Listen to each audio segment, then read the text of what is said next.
Kannada ಚಿತ್ರರಂಗದಲ್ಲೀಗ divorce ಪ್ರಕರಣಗಳ ಸದ್ದು ಜೋರಾಗಿಯೇ ಇದೆ. ತಮ್ಮ ಮೊದಲ ಪತ್ನಿ ನಾಗರತ್ನರಿಂದ ವಿಚ್ಛೇದನ ಕೋರಿ ನಟ ದುನಿಯಾ ವಿಜಯ್ ಅರ್ಜಿ ಸಲ್ಲಿಸಿದ್ದರು.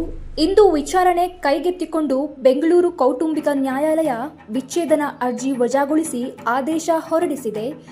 6 ವರ್ಷಗಳ ಹಿಂದೆ ದುನಿಯಾ ವಿಜಯ್ ವಿಚ್ಛೇದನ ಕೋರಿ ಕೋರ್ಟ್ ಮೆಟ್ಟಿಲೇರಿದ್ದರು. ಮೊದಲಿಗೆ 2013ರಲ್ಲಿ ಪತ್ನಿ ನಾಗರತ್ನರಿಂದ ವಿಚ್ಛೇದನ ಕೋರಿ ನಟ ದುನಿಯಾ ವಿಜಯ್ ಕೋರ್ಟ್ನಲ್ಲಿ ಅರ್ಜಿ ಹಾಕಿದ್ರು. ಆದರೆ ನಾಗರತ್ನ ಇದಕ್ಕೆ ನಿರಾಕರಿಸಿದಾಗ ರಾಜಿ ಸಂಧಾನ ನಡೆದು ಎಲ್ಲವೂ ಸರಿ ಹೋಯಿತು ಎನ್ನುವಂತಾಗಿತ್ತು.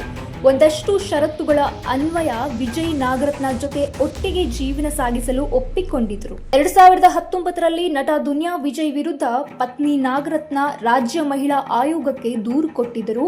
ವಿಚಾರಣೆಗೆ ಹಾಜರಾಗಿದ್ದ ವಿಜಯ್ ನಾಗರತ್ನ ಜೊತೆ ಬಾಳಲು ನನ್ನಿಂದ ಸಾಧ್ಯವಿಲ್ಲ ಎಂದು ಹೇಳಿದ್ದಾಗಿ ವರದಿಯಾಗಿತ್ತು. ಮಕ್ಕಳ ಜವಾಬ್ದಾರಿ ತೆಗೆದುಕೊಳ್ತೇನೆ, ನಾಗರತ್ನಗೆ ಜೀವನಾಂಶ ಕೊಟ್ಟಿದ್ದೇನೆ ಎಂದು ದುನಿಯಾ ವಿಜಯ್ ಹೇಳಿದರು. ಆದರೆ ಅದೆಲ್ಲ ಸುಳ್ಳು, ನನಗೆ ಯಾವುದೇ ಜೀವನಾಂಶ ನೀಡಿಲ್ಲ ಎಂದು ನಾಗರತ್ನ ಹೇಳಿದರು. ಮೊದಲ ಪತ್ನಿಗೆ ಡಿವೋರ್ಸ್ ನೀಡದೆ ದುನಿಯಾ ವಿಜಯ್ ಕೀರ್ತಿ ಗೌಡ ಎಂಬುವವರನ್ನ ಮದುವೆ ಆಗಿದ್ದಾರೆ.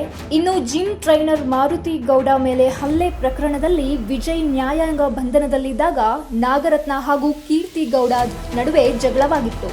ಕೀರ್ತಿ ಗೌಡ ಮೇಲೆ ನಾಗರತ್ನ ಚಪ್ಪಲಿಯಿಂದ ಹಲ್ಲೆ ನಡೆಸಿದ್ದರು. ಘಟನೆ ಬಳಿಕ ಕ್ರೌರ್ಯದ ನೆಪವೊಡ್ಡಿ ನಾಗರತ್ನರಿಂದ ವಿಚ್ಛೇದನ ಪಡೆಯಲು ವಿಜಯ್ ಕೌಟುಂಬಿಕ ನ್ಯಾಯಾಲಯಕ್ಕೆ ಅರ್ಜಿ ಸಲ್ಲಿಸಿದ್ದರು. ಆದರೆ ಆರೋಪ ಸಾಬೀತುಪಡಿಸಲು ವಿಫಲರಾದ ಹಿನ್ನೆಲೆಯಲ್ಲಿ ವಿಚ್ಛೇದನ ಅರ್ಜಿ ವಜಾ ಆಗಿದೆ.